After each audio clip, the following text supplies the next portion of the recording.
मंजिलें उन्हीं को मिलती है जिनके सपनों में जान होती है।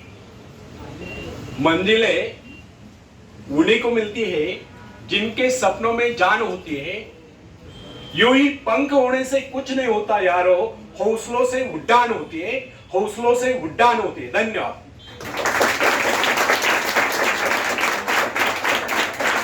तो फ्रेंड्स, एक व्यक्ति है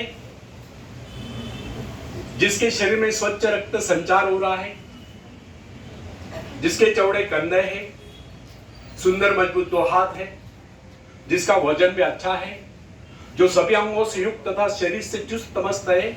ऐसा व्यक्ति अगर दूसरों से सहायता मांगता है तो आप उसे क्या कहेंगे, उसके बारे में क्या सोचेंगे? अवश्य वह सर्वांग संपन्न होकर भी अपंग कहलाएगा। आप ऐसे अपंग मत बनिए, आप सामर्थ्यवान बनकर दिखाइए। आप ऐसे बनकर दिखाइए कि लोग आपसे सहायता पाने की चेष्टा करें। क्या आपको पता है कि आप जिन लोगों को जानते हैं उनमें बहुत से ऐसे हैं जिन्हें किसी दूसरों से सहायता की प्रतीक्षा है। सही बात तो यह है कि उनमें से बहुत से लोगों को इस बात का भी पता नहीं उन्हें जो सहायता चाहिए वह कहां से मिलने वाली है। फिर भी वे इंतजार करते और सोचते रहते कि बस अब उनका काम बनने वाला है, उन्नति के रास्ते खुलने वाले हैं, कोई उनकी मदद के लिए आएगा, उनके सारे कष्ट दूर हो जाएंगे। क्या ऐसा संभव है? वास्तव में कोई किसी की सहायता करता है? ऐसे सोचने वालों ने अपने गिरेबान में झांक कर देखना चाहिए कि क्या उन्होंने किसी दूसरों की कितनी सहायता की, उन्होंने आज तक किसकी कितनी मदद की है। क्या कोई ऐसा व्यक्ति है जो कहे कि उन्होंने उससे सहायता की थी इसलिए वो आज उन्नति की चोटी पर है? फ्रेंड्स, यदि आपने या उन्होंने किसी दूसरों की सहायता नहीं की तो फिर किसी दूसरों से सहायता की प्रतीक्षा क्यों? ऐसे लोग केवल अपने भूल के कारण ही आगे बढ़ने से रह जाते हैं। हर इंसान को चाहिए कि वह केवल अपने सहारे आगे बढ़े, लौटने के रास्ते से मुंह फेंक कर बिना किसी के सहारे आगे बढ़ता चाहिए। आत्मनिर्भरता की सहायता से मनुष्य भीषण से भीषण बाधाओं को पार कर जाता है। फ्रेंड्स,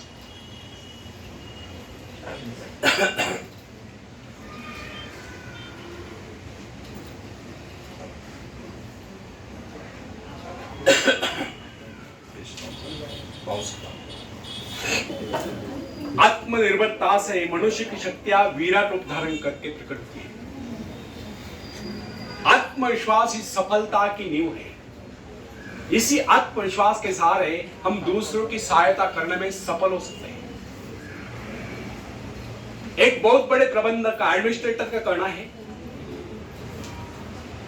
मैं अपने बेटे को ऐसी कंपनी में नियुक्त करना चाहता हूं जहां उसे कठिनाइयों का सामना करना पड़े,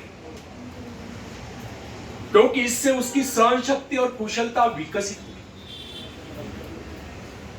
यदि मैं उसे अपने कंपनी में रखूंगा तो वो मेरा मुंह ताकता रहेगा,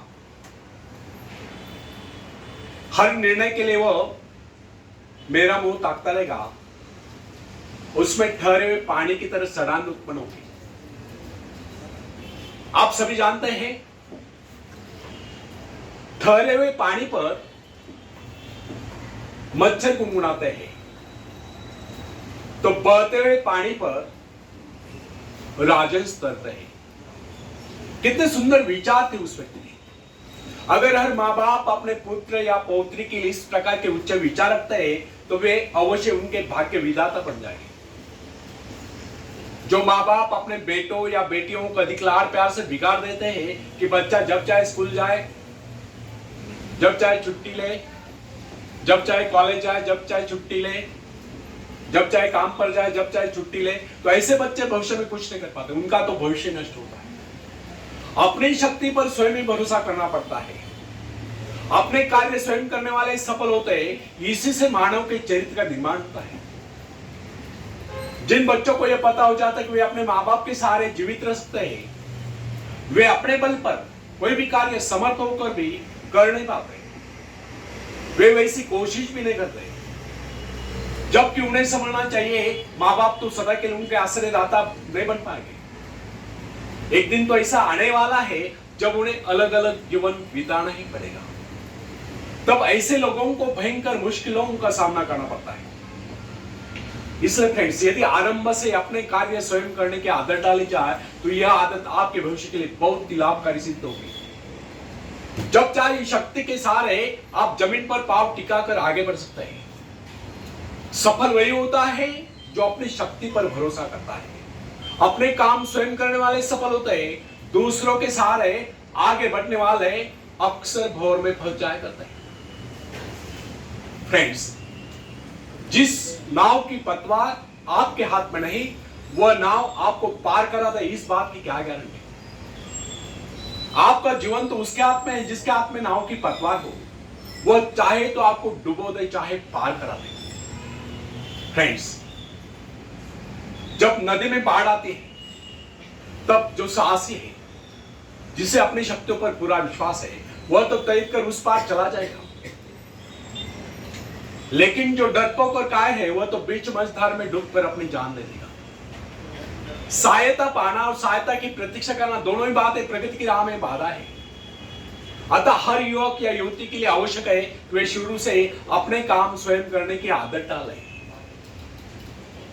अपने माँ बाप आदि लोगों की शक्ति से विश्वास हटाकर केवल अपनी शक्ति के बल पर आगे बढ़ने की कोशिश करें। जिस क्षण आप बाहरी सहायता लेना बंद कर देंगे, उसी क्षण आपके भीतर आत्मनिर्भरता का अंकुर फूटते हुए महसूस होने लगेगा। स्वयं कार्य करते समय यदि आप असफल भी हो जाते हैं तो बिना उस असफलता को घबराए तुरंत उस कमी की खोज कीजिए जिसके कारण आपको असफलता मिली, और जैसे आप उस कमी को खोज निकाले तुरंत ही उसे दूर करने के प्रयास में जुट जाइए। आपका वास्तविक आदर तभी होगा जब आप एक सफल व्यक्ति के रूप में दुनिया के सामने होंगे। मगर यदि आप एक व्यक्ति के बाद दूसरे व्यक्ति के आगे हाथ फैलना शुरू कर देंगे तो लोग आपको मंगता या भिखारी कहेंगे। अतः आप ये प्रण कर लें कि आपको केवल अपने भरोसे जीना है, ना कि किसी की दया पर। क्योंकि बाहरी सहायता किसी वक्त ही वरदान सिद्ध होती है, अधिकतर समय यह अभिशाप ही सिद्ध होती है। बाहरी सहायता मनुष्य की काम करने की गति को मंद करके शरीर में सुस्ती ला देती है। आप ऐसे लोगों से मदद कीजिए जो आपको जीवन में आगे बढ़ने की प्रेरणा दे। कुछ लोग एक बाजू एक पाव वाले होते हैं, फिर भी वे अपनी लगन और अपनी मेहनत से अपनी जीविका चलाते हैं। फिर तो आप तो हट्टे कट्टे फिर आगे बढ़ने की कोशिश आप क्यों नहीं कर सकते? मैं एक ऐसे व्यक्ति को जानता हूं जिसका एक पैर किसी रेल दुर्घटना में कट गया था। उसने कभी किससे भिक्षा नहीं मांगी, किससे दान लेना गवारा नहीं किया। उसने कभी अपने बहन भाई का भी कभी सहारा नहीं लिया। उसने एक छोटा सा धंधा फुटपाथ पर आरंभ किया।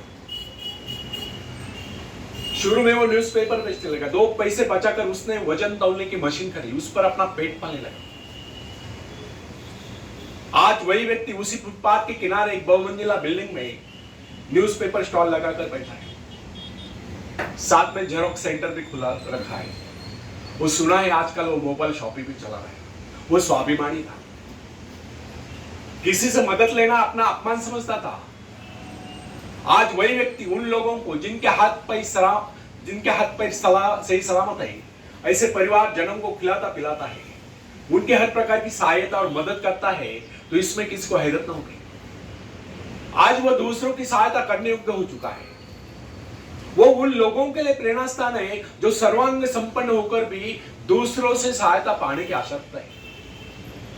फ्रेंड्स, मैं केवल उस विकलांग की बात नहीं करता जिसे मैं जानता हूं। इस संसार में ऐसे बहुत से विकलांग लोग हैं जो अपनी हिम्मत से खुद भी खा रहे हैं और अपने परिवार को भी पाल रहे हैं।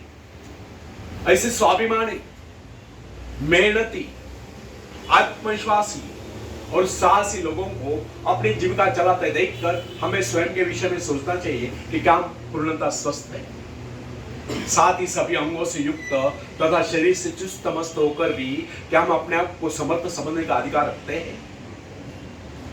यदि हाँ, तो फिर किसी दूसरों से सहायता की प्रतीक्षा। कोई भी स्वस्थ तथा सर्वांग संपन्न व्यक्ति तब तक अपने आप को समर्थ समझने का अधिकार नहीं रखता जब तक वो समझता है कोई किसी के अधीन नहीं। वास्तविक स्वतंत्रता एक ऐसा उपाय है जिससे मनुष्य की शक्ति दो गुनी हो जाती है। इस प्रकार की भावना अन्य किसी प्रकार से प्राप्त नहीं होती। जब कोई युवक या युवती अपने हिम्मत के सहारे किसी व्यापार में उतरता है तो उसके मन में एक श्रेष्ठ भावना अवश्य उत्पन्न होती है। यही भावना उसे प्रसन्नता प्रदान करती है। इससे पहले किसी के अधीन न कर, चाहे वह कितना ही बड़ा कारोबार क्यों न कर चुका हो, परंतु उसे स्वतंत्रता से अपने आत्मविश्वास के सहारे साहस के साथ काम करने में एक नए आनंद का एहसास होता है।